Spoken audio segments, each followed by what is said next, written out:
I think the world that Sloane inhabits, and certainly the characters you see in the world they live in, is quite instantly, if you think of the swinging 60s and London and things like that, it's not instantly recognisable, but actually I think it's quite a good, slightly grotesque maybe, slightly murky, but quite a good reflection of the kind of underbelly of that time and British culture and all those things that we see in the music and the fashion and things that happened.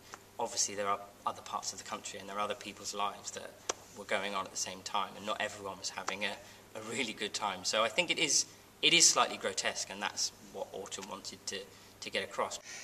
I love the dark comedy, this sort of the truth within the characters, but a sort of heightened truth, so that there's a lot going on under the surface, but at the same time it's very farcical.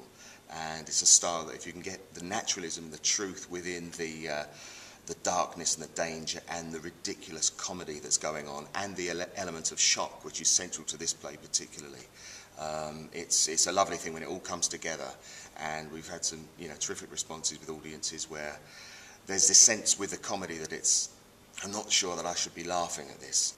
I think the more you watch it, or the more you read it, and certainly the more we've performed it, you kind of think that it could be real. Whereas the first time you see it, you think, well, obviously that's completely outlandish and unrealistic. But actually, I think that there probably were people kind of going through their lives with these kind of events happening and these kind of wants and desires, and that's, I think, what kind of makes it so interesting. The swinging 60s didn't really happen until the very late 60s. And so this is a time where the Beatles were going on.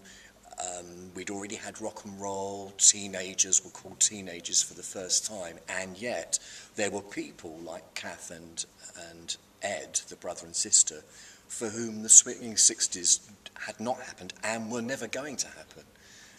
Kath has had an illegitimate child which has been sent away, which was very, very common in those days.